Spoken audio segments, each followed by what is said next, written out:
Students, आज का topic है शेरशाह सूरी के आर्थिक सुधार।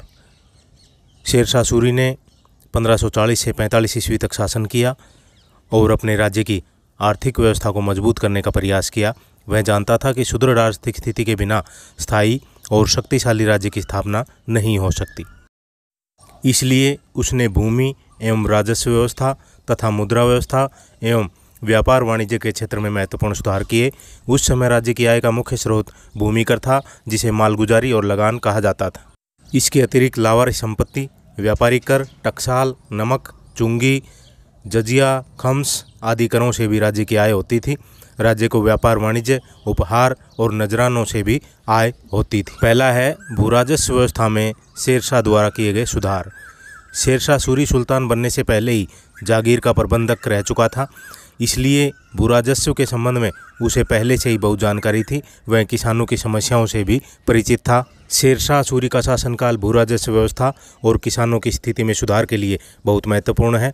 उसने भूराजस्व व्यवस्था, किसानों की स्थिति तथा कृषि में सुधार के अनेक प्रयास किए। शेरशाह ने भूराजस्व व्यवस्था को लागू करते समय यह ध्यान रखा कि इससे न तो राज्य को हानि हो और न ही किसानों का अनावश्यक रूप से शोषण किया जाए। शेरशाह का उद्देश्य ऐसी व्यवस्था को लागू करना था जिससे राज्य और किसान दोनों को लाभ प्राप्त हो सके। शेरशाह सूरी ने लगान की राशि निश्चित करने के उद्देश्य से मुल्तान और राजपुताना को छोड़कर अपने साम्राज्य की समस्त भूमि की माप करवाई। इस कार्य के लिए उसने अहमद खां नामक अधिकारी को नियुक्त किया। भूमि की माप के लिए सिकंदरी गज, जो 39 अंगुल या 32 इंच का होता था, तथा सन की डंडी का प्रयोग किया, जिसे जरीब कहा जाता था। भूमि की पैमाइश की इकाई बीघा थी।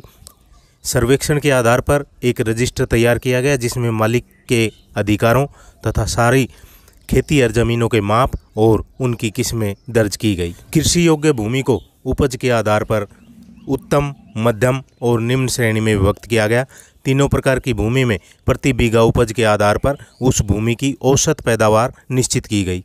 उपज का 1/3 भाग लगान के रूप में निश्चित किया गया। मुल्तान से उपज का 1/4 भाग लगान के रूप में वसूला जाता था। शेरशाह ने दरों की एक नई प्रणाली राई या राय निकाली, जिसके अनुसार अलग अलग किस्मों पर राज्य के भाग की दर अलग अलग तय की गई। विभिन्न क्षेत्रों के बाजार भाव के अनुसार दर की कीमत तय की गई। लगान की दर की सूची राजस्व पदाधिकारियों को देकर उसी के मुताबिक उन्हें लगान वसूलने का निर्देश दिया गया। लगान नगद और अनाज दोनों रूपों में वसूल किया जाता था। किसानों से वर्ष में 2 बार लगान लिया जाता था। किसानों को लगान के अतिरिक्त जरीबाना नामक कर भी देना पड़ता था। यह कर भूमि की माप के बदले में लिया जाता था। यह भूराजस्व का 2.5% लिया जाता था। किसानों से महासीलाना नामक कर भी लिया जाता था। यह लगान कर्मचारियों के वेतन के रूप में लिया जाता था। यह भूराजस्व का 5% लिया जाता था। किसानों को भूराजस्व का 2.5% अनाज के रूप में सार्वजनिक कोषागार में जमा करना होता था, जिसका उपयोग प्राकृतिक विपदाओं के समय सहायता के लिए किया जाता था। इसे गोदामों में सुरक्षित रख दिया जाता था। राज्य की ओर से प्रत्येक किसान को एक पट्टा दिया जाता था। उसमें किसान का नाम, भूमि की किस्म, भूमि का क्षेत्रफल, अलग अलग फसलों के लिए लगान की दरें लिखी हुई होती थी।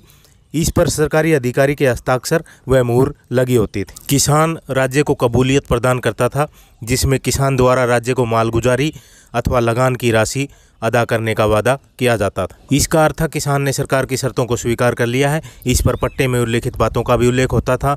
किसान इस पर अपने हस्ताक्षर या अंगूठा करके सरकारी अधिकारी को दे देता था। शेरशाह सूरी ने भूमि पैमाइश एवं लगान की जो पद्धति अपनाई, वह पूरे साम्राज्य में समान रूप से लागू नहीं की जा सकी। साम्राज्य के अधिकांश भागों में व्यवस्था लागू की गई, परंतु मुल्तान, मालवा, राजपुताना में व्यवहारिक कठिनाई के कारण पुरानी व्यवस्था को ही बना रहने दिया। शेरशाह सूरी के समय लगान निर्धारण की मुख्यतः 3 प्रणालियां प्रचलित थी। पहली है गल्ला बख्शी। इसे बटाई प्रणाली के नाम से भी जाना जाता है। यह 3 प्रकार की थी। पहला है खेत बटाई। इसमें खेत को बोने के बाद अथवा खड़ी फसल को ही सरकार और किसान में बंटवारा कर लिया जाता था। खेत का हिस्सा बांट लिया जाता था। नेक्स्ट है लंक बटाई। इस प्रणाली में फसल को काटकर इसे सरकार और किसान में बांट लिया जाता था। नेक्स्ट है रास बटाई। इसमें अनाज को भूसे से अलग करके सरकार व किसान में बांट लिया जाता था। बटाई प्रणाली के बाद दूसरी प्रणाली है नस्क, मुक्तई, कनकूत व्यवस्था। इसे नस्क व्यवस्था भी कहा गया है, मुक्तई और कनकूत व्यवस्था, तीनों नामों से जाना गया है। इस प्रणाली में खेत में खड़ी फसल को ही देखकर उपज का अनुमान लगा लिया जाता था तथा उसी अनुमान के आधार पर लगान की राशि तय की जाती थी। यह व्यवस्था न तो सरकार के लिए और न ही किसानों के लिए लाभदायक थी। अनुमान के अनुसार पैदावार न होने पर दोनों को घाटा हो सकता था। यह भी माना जाता था कि किसान सरकारी कर्मचारी को रिश्वत देकर अपनी फसलों को कम अनुमान लगवाते थे, जिससे वे अधिक लगान देने से बच जाते थे। नेक्स्ट है नकदी, जमाई या जाबती व्यवस्था। यह भी 3 नामों से जानी जाती है। इस व्यवस्था में सरकार और किसान के बीच 3 वर्ष या इससे अधिक अवधि के लिए प्रति बीघा प्रति वर्ष की दर से लगान की राशि निश्चित कर दी जाती थी। किसान राज्य को निश्चित राशि ही देते थे। इसके अतिरिक्त लाभ वे अपने पास रख लेते थे, परंतु फसल पूरी नहीं होने पर घाटा भी किसानों को ही होता था। लगान तय करने की तीनों प्रणालियों में सबसे अधिक प्रचलित नकदी अथवा जमाई अथवा जाबती प्रणाली ही थी। इसे मापन पत्ती भी कहा जाता था। यह व्यवस्था किसानों में अधिक प्रिय थी, जबकि किसान को तीनों में से कोई भी प्रणाली अपनाने की छूट थी। शेरशाह सूरी ने किसान हित के अनेक कार्य किए, किसानों की सुरक्षा के अनेक उपाय किए। लगान वसूलने वाले अधिकारियों को स्पष्ट आदेश दिया गया कि वे किसानों को परेशान न करें। निश्चित राशि समय पर देने पर किसानों को परेशान नहीं किया जाता था। किसान पर बेवजह अत्याचार नहीं किए जाते थे। शेरशाह सूरी ने स्पष्ट आदेश दे रखा था कि लगान कर्मचारी लगान तय करते समय उदारता दिखाएं, परंतु लगान की वसूली निश्चित दर के साथ करें। लगान वसूली में किसी प्रकार की उदारता न दिखाएं।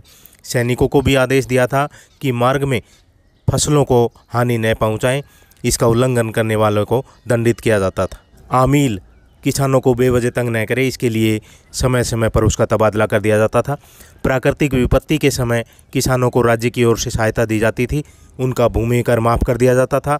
किसानों को कुएं खुदवाने, बीज, बैल खरीदने आदि कृषि कार्य के लिए आर्थिक सहायता भी दी जाती थी। शेरशाह सूरी ने लगान व्यवस्था में मुख्य रूप से रैयतवाड़ी व्यवस्था को अपनाया, जिसमें किसानों से प्रत्यक्ष संपर्क स्थापित किया जाता था। भूमि कर एकत्र करने के लिए बिचौलियों को समाप्त कर दिया गया।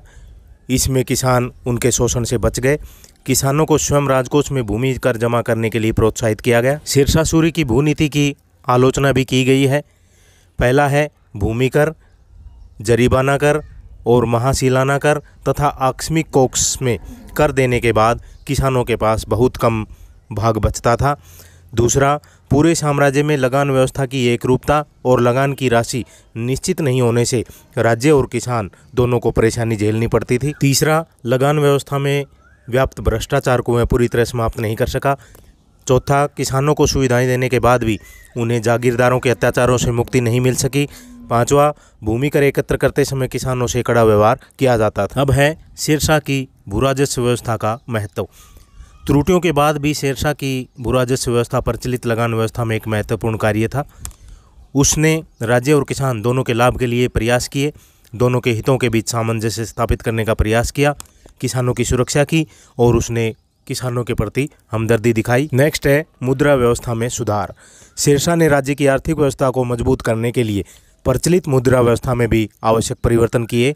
शेरशाह सूरी ने मुद्रा व्यवस्था को एक रूपता प्रदान करने के लिए प्राचीन सिक्कों का प्रचलन बंद करवा दिया और विभिन्न धातुओं के निश्चित अनुपात के नए सिक्के डलवाए। उसने सोने, चांदी, तांबे के नए सिक्के चलाए तथा आपस में उनका अनुपात निर्धारित किया। शेरशाह सूरी ने शुद्ध चांदी का रुपया जारी किया जो 180 ग्रेन का होता था, जिसमें चांदी की मात्रा 175 ग्रेन थी।